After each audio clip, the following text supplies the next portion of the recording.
Listen, guys, I'm gonna be honest, and I might offend some people, and I'm sorry, but The this is nanny would have gotten um, fired. I, look. All I'm saying is this: I have Latin friends, and I understand what you guys are saying. Most of the time, are always vacuuming and mopping when I come over to visit them. Yeah. However, Latin homes are still, in our standards, dirty. In Arabic standard, is So still pick up dirty. a broom and help your friend. So when you speak about like the whole cleanliness, I understand the whole like rubbing the hands on the, what is it, the railway or something, on the stairway. I Yeah, the get van. it completely. Yeah, I I get it understand. completely. We have the same thing, and it is obsessive, very obsessive. I read a quote that said, um, "You want to try your best to give your child a childhood they don't have to recover from." So the third question would be, do you feel that you have unresolved trauma from the way that you were raised? And that might be a deep question. So if there are certain things you don't want to share, you don't have to. Everyone doesn't have to speak on this topic, but if anyone would like to share, you're more than welcome to. I'm pretty sure we all do in a way. Come on, Yeah, we're not that's just part perfect. and parcel of the package. I think you're gonna, Mm. no matter who you are, you whatever wherever you raised, the traits rub off onto you. So my dad was very athletic, outgoing, very social, and that's me. I'm very athletic, outgoing, and very social. But and then my mother, my mother was, she basically, even though she was there to me, she was a tyrant. Um, uh, to the point where discipline became abuse.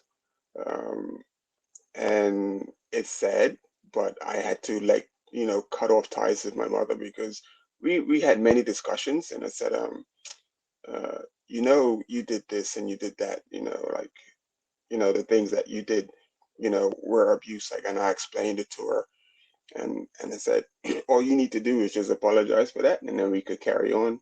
Because she still tries to call and stuff. I said, I don't want to talk. You need to apologize for what you did.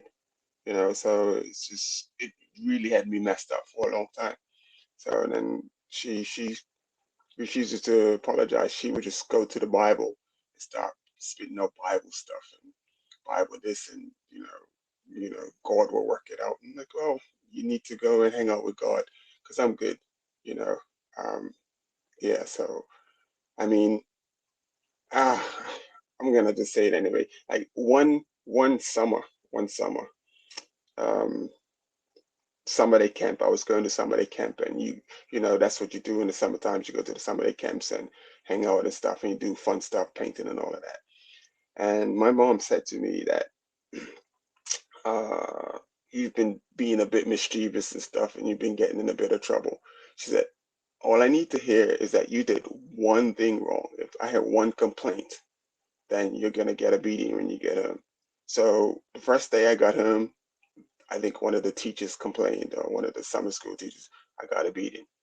And then I think I was talking to someone, and the teachers got wind of what my mom was doing. So by the third day, I hadn't done anything wrong. And my mom said to me, I didn't hear anything, but just to, make sure you don't forget what's going on, I still got a beating. And for not doing anything. And when I brought this up to her and I talked to her about it, she was like, um, I don't remember that. I'm like, okay, that's cool. So, and then I just reminded her of many stories similar to that. And I said, you know what? I forgive you for what you done, but I'm gonna leave it at that. And because I was told you should, like, tell someone, give forgiveness and move on. But I'm like, you need to deal with what you went through, and then until you see or feel what I went through, and you until you can apologize and say, yeah, that was, and then I'm fine where I'm at, you know. So, and then, so basically, people's like, oh, you can't do that to your mom. I say, yeah, you can. And there are many people that tell you that, there are certain family members that you need to just, if they're toxic in your life. And since I haven't any, since my mom's not been out of my life, it's like things have been happening. Like, for me, I'm a lot happier. my finances are getting good. Things are just because that toxic element is out of my life. So, and I'm trying my hardest not to, pass that on to my kids and stuff. Like, just show them the right path. And I never had to touch my kids. Never had to touch my kids.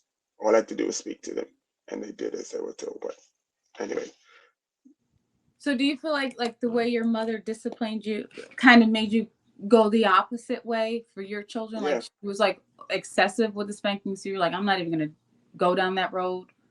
Like Well, was it like happy medium? I understood that my role as a father. I didn't like what I noticed is that all you had to do is what if you're there and you like I was there from early, and if I spoke to basically something I repeated to my daughter, I'm here to be your dad, not your friend. Um, you want to do this? Don't matter to me. I can see that that's dangerous. We're not doing that. Let's go. And she understood from early, and so did my son. And they both understood that I'm not there to. So that's what your mom's for. You want Mm-hmm. the lovely and the cuddling, and they got that from their mom. But from me, they understood. So there was no issues. So if they needed to do something, because from the beginning I established that I'm not going to be their playmate, which is what most parents do. Like the siblings or the brothers and this, like the mothers of today, the daughters and the sons are not the daughters and the sons. The daughters and the sons are the brothers and the sisters or the hang-out partners. And I made sure that my kids understood that I'm not here to hang out with you. You need help with homework. You need to get somewhere. You need this. You need that. But I did hug them, I did love them, I did, kiss them and all of that stuff. But you know, I wasn't the one to just just You just wanted to like, make sure you maintain like a yeah, healthy respect. they couldn't come to me with some side joke. I'm like, huh, who are you talking to? You need to take that in the playground. So they knew where to draw the line, and they have that today. So I think I did a good job with that, even though I wasn't there like I wanted to be. I think I did a good job with that. So I didn't have to raise my hand once to them. All I had to do was speak to them, because I established that rule from the beginning. I am your father, not your playmate, not your buddy, not your hangout partner. So I agree with all that about being a parent and not being a friend. I did hear that from my mother, and again, every situation is going to be different, but mine, I absolutely hated that she said that, because I was honestly looking for a friend at that moment in whatever it is that I was trying to tell her that I knew I could trust her with, but she said it like a mom, Mm. and I didn't take it in. My dad had a better way of wording things, and I've found that I've grown up to be a lot more like him. And it is true that he taught us how to be in the world, and my mom taught us, just how to be little women, but dad did eventually teach us how to be independent women. Mm-hmm. When mom was very traditional, stay at home mom until the point where I was born. And remember, I was the youngest. So she had a bit of both worlds, where it was over a decade of staying at home and doing everything for the husband, cooking, cleaning, taking care of the kids, and also living in the world where women are independent or can be independent and still raise a family, single or not single. And both of your Um, parents are Puerto Rican? yes, Well, okay. yes. Uh, oh, I'm sorry, did I not mention military background? Yeah, there's that too. I too recently have tried talking with my mother to try and understand why she did certain things, and unfortunately I did not get the response that I wanted, but I still forgave her. Like you had mentioned, that it was important for you, for like yourself, to just forgive the situation, even if you didn't get the response that you wanted. And uh for example, to refer to one of the first things I said, that always making sure the house was clean so that I could go out, has still trickled now into my 30s, to where when I first had my twins, uh, new mom status, two babies at once, and the dad's always at work, I needed help. And I did not get it from my mother the way that she had helped one of my other sisters. So I was observant on how much help she'd given another sister versus me, but we'd also had kids 12 years apart. And my mother was older. And I had to forgive that she is of an age where she's getting close to retirement and she can't run around babies and toddlers because she just doesn't have the physical strength anymore. Also, due to, some medical conditions that are okay. But she came to visit one day, and the babies were 3, 4 months old. And this was probably the second or third time that she'd visited throughout the entire 4 months, and she only lives 30 minutes away. I took her upstairs to show her. Remember, this is me. I put this together many months later. I took her upstairs because I was so excited to show her the kids' new playroom, that for their next stage, because I was, nesting and doing stuff. They were 3 months old. They weren't going to be up there, but I had started to like put stuff around. And I got so excited, just like I was when I was a kid, and I would clean something really, really good. And I knew I cleaned it to her standards, that I wanted to show her. So the first thing she does is huff and puff about having to go upstairs, one floor. And then on her way down the stairs, I'm behind her. I see her run her hand down the banister and then check her fingers for dust. Really? It was like Yes. that?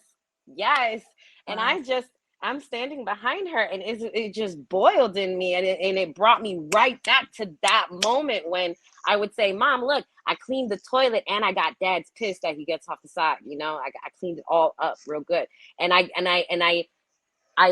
yearned for reassurance, and knowing that I was not only taking care of these 3-month-old babies, but I was Like, also maintaining a clean household. And on a side note, I cleaned the banister before she came because of the anxiety that PTSD had instilled in me. So even though I won that small battle to where she didn't see any dust on her fingers, she still did it, and it brought back around those answers that this you're the reason why I suffer from anxiety. This is a perfect example. So a few months later, I confronted her about it, and I finally had the courage to give her these examples. Because if, I can sit there and say, you did this, you did that, Mom, and this and that, the majority of the time my mother would be like, "Tú estás loca. Like, what are you talking about? That's Get that out of your head," would be the answer. And it just doesn't magically go away. is that you is know that is that a Hispanic culture? Like making sure like everything is like clean to a T? Because my godmother's Cuban and she's very much like that. So I think absolutely. Yeah. Take it back a Brian, you few would say yes? generations. Take it back a few generations to Saya? where, like we've mentioned before, women are so submissive to just taking care of their husbands. Women couldn't work at one point in time. Women having equal rights is still freaking new. It's still new. And there are still people roaming this earth that don't believe it should be that way. So until that generation goes, then we're never really going to see that no more, because it just won't be that way. I think I answered the question though. Listen, guys, I'm gonna be honest, and I might offend some people, and I'm sorry, but The this is nanny would have gotten fired. I, look. All I'm saying is this: I have Latin friends, and I understand what you guys are saying. Most of the time, are always vacuuming and mopping when I come over to visit them. Yeah. However, Latin homes are still, in our standards, dirty. In Arabic standard, is So still pick up dirty. a broom and help your friend. So when you speak about like the whole cleanliness, I understand the whole like rubbing the hands on the, what is it, the railway or something, on the stairway. I Yeah, the get van. it completely. Yeah, I get it Banister. completely. We have the same thing, and it is obsessive, very obsessive. Um, what I wanted to ask you guys, you asked about the trauma. You're speaking about trauma, correct? Yes. Mm-hmm. As for trauma, the only trauma that I have is that my parents left me alone way too much. And I haven't spoken about this on this network at all before. Whatever you're But my comfortable parents, with. no, I'm comfortable telling you, my parents left me alone too much. I was way too much alone, way too much with the nanny. And I think that affected me in a way as I got older. So I feel like this is like a therapy session, honestly. But yeah. My question was more like, I know like everyone's raised differently, you have different backgrounds, different cultures. So I'm trying to figure out, based on your religion or your culture or your upbringing, is there a, a better, best way? Or I know everything's different, like to raise children, for your upbringing, because these are conversations that we just don't get to have. So that's why I'm curious. Everyone's different. So is there a healthier Jones, way? Jones, I said someone was gonna get offended, okay? I said it before I said it, so please don't say that. He said that was rude. That I said someone was gonna get offended when I said it, okay? It's just honesty. I'm just being honest, okay? That's only what I see. Maybe other people have different experiences. That's what I've seen. Um, as for the experiences, Kelly, no, this had nothing to do with culture. This had to do with my parents' lifestyle, I guess. My father, I don't want to say what he does, but he works in like kind of like diplomat situation. And my mother, of course, she was just stay-at-home mother, but my mother was mentally kind of off into her own world a lot of the time. So I was often just alone. So that's the only trauma that I would say that I had. But I think I'm fine Do, most of the do time. Are you allowed? Because I know there are restrictions to speak with them about it, or is it just, does it go unspoken?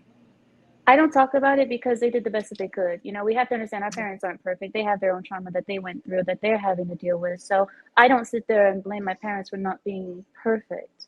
The only thing I could blame them for is if like they saw something and it was brought up to them again and again and they didn't fix it. But we never had that kind of issue. So I'm not going to fault my parents for not being the model ideal of who knows what can damage a child. Most parents think that they're doing the best job and they're doing really good, and the child will still find something that was traumatic to them. That So is that is true. That is true. There is there's no no handbook way. how to raise your child the best possible. A lot of it is trial and error, especially with new parents.